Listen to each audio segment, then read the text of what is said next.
All right, I do have my main body built, and I would show you, but it is hollow on the inside.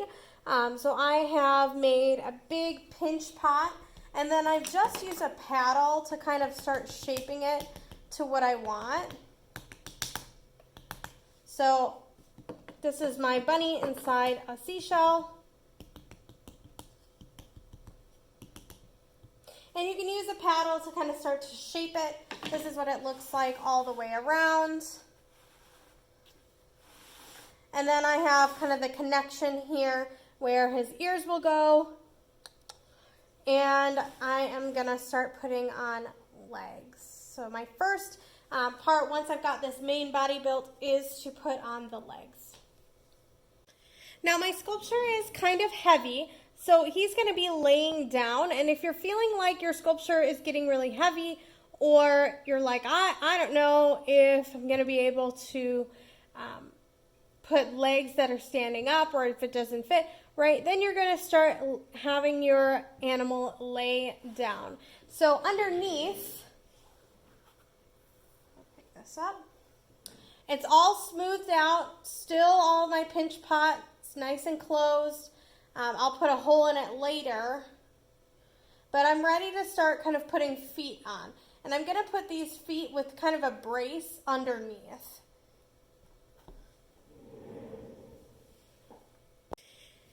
Now I'm only doing front legs on my sculpture, so what I'm actually going to be doing is I'm going to make a brace that goes all the way across, and then I'm going to have the two legs sticking out so that they kind of come to about here and kind of fill this area and prop the head up just a little bit.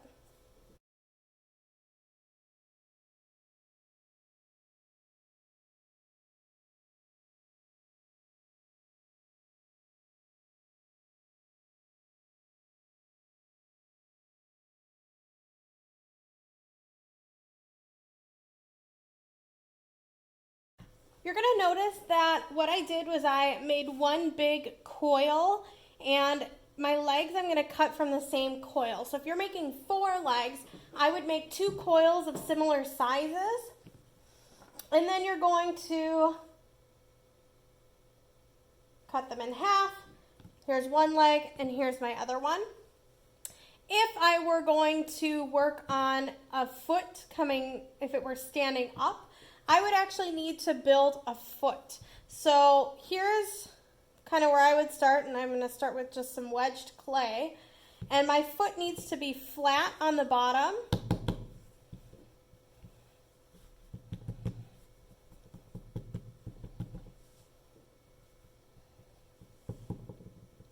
And then it has to have a spot for your leg to sort of fit into it. Now it's not going to sit like this. What I'll end up doing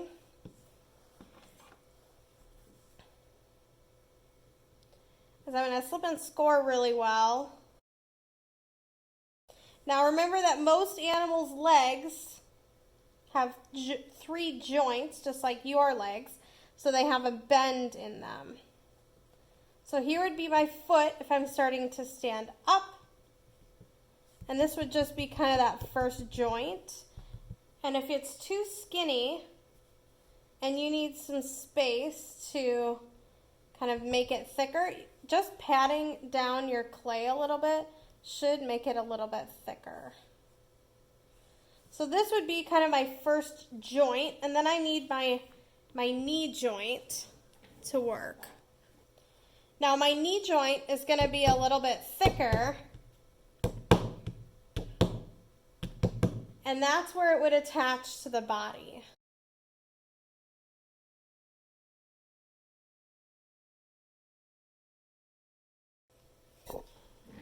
Once you have your kind of top part of your limb ready, and you can do this all in one, I just don't always do that all in one, you're going to blend together your leg. Remember that it should be a little bit smaller as you go toward the bottom, but not too much smaller. Otherwise, it's not going to actually fit. And you can do more forming after this. You're just kind of trying to get the general gist of the leg and the general movement of the leg. And you can notice that I've got sort of a little bit carved out a little here, and that's because this carved out area is where I'm going to actually attach it to this body that I've built. And I wanted to carve it out so that it fits the body here. I'm going to slip and score both. Remember that if you did a double pinch pot, don't score too deeply into the body. Otherwise, you're going to have some issues. And it's going to scratch all the way through. I'm actually not going to use my finger because my finger is not as gentle. I'm going to use my modeling tool. It's a little more gentle when it comes to smudging clay together.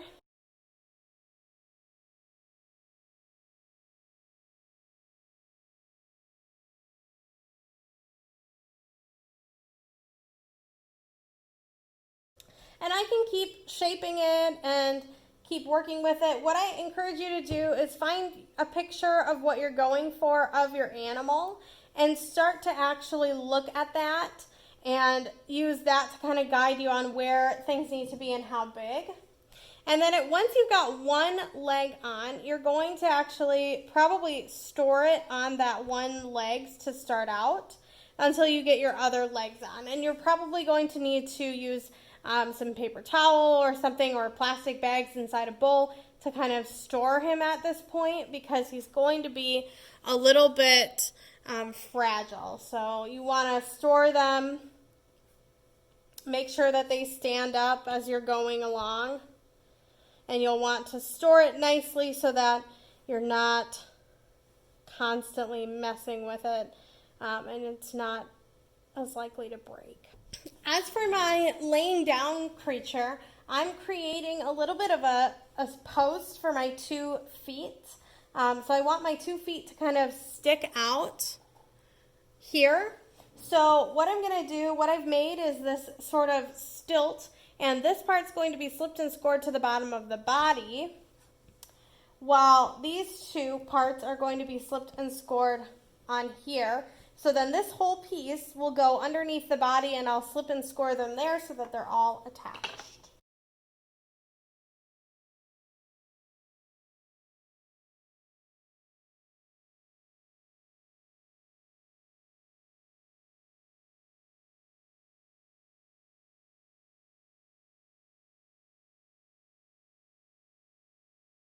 All right, so I've got this sort of cradle area for me to slip and score to put underneath my body here.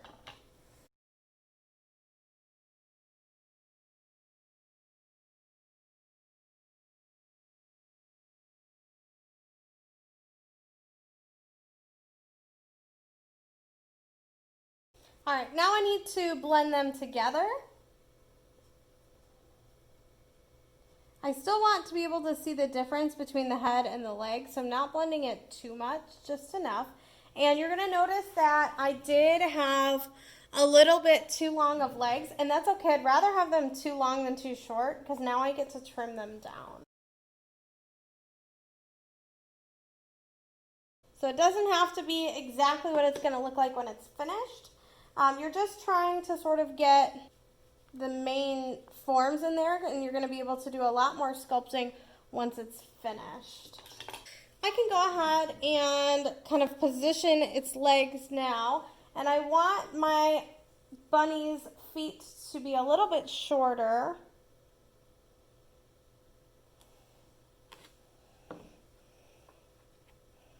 And so I can kind of trim them and reform them a little bit as I'm going here. All right, this is why you always want to look underneath and address the underside of your animal, because it is going to be picked up and it's probably going to be moved around. So you want to make sure that whatever you're doing on the top also looks good on the bottom.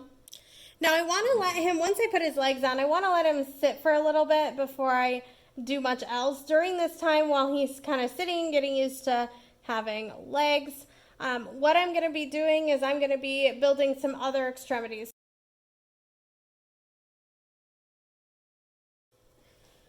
All right, if you are working with a tail, it's pretty straightforward. What you'll probably end up doing is rolling a coil and then tapering it. So a quick tapered coil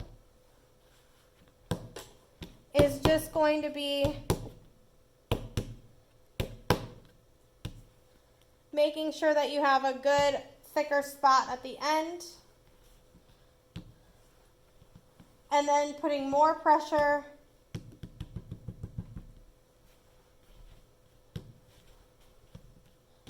on one end than the other. So depending on how much of a tail you have, what kind of tail you have, this is kind of what the process would be. So you've got this tapered coil here, and then what you can do is you can kind of start to line it up on the body that you're working with. So if I'm working on this one, bring him a little closer, I can kind of line him up and then do a little bit of cutting here. And I'm cutting at an angle right here, so I have got this sort of curve, and then I will slip and score. Now if it's a really long tail like this one, what you'll probably need to do is you'll probably need to pay attention to where the tail is going, because if you just leave something like this sticking off of your creature, what's going to happen is it's probably going to break off pretty quickly. Now what you can do here is you can actually bring the tail up onto part of the body here. My recommendation is to actually attach the tail back to the body or in some way.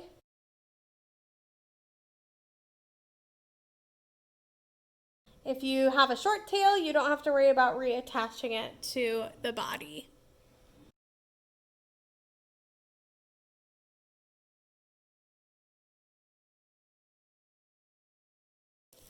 All right, this is where having some grocery bags handy is going to be a good thing.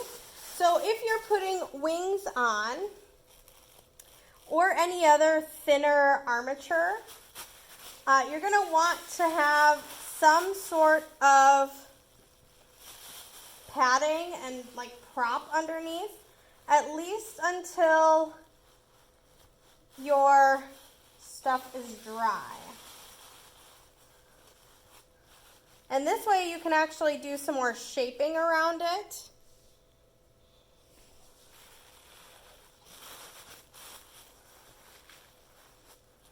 Okay.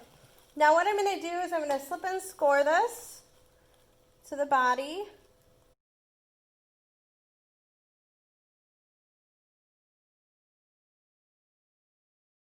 All right, you're going to want to make sure that you've left a good amount that's slipped and scored to your body, and then what you can do is you can get rid of all this gunk here just with your finger, smoothing it out.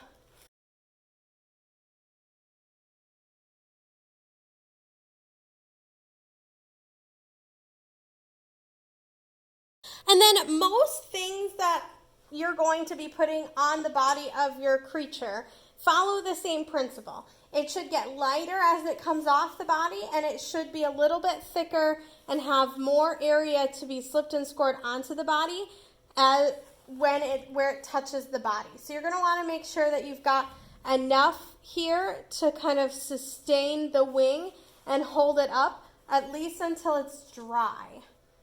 When you put your other legs on, you might find that one leg, the top leg, wants to droop down. You're going to want to also prop it up with bags.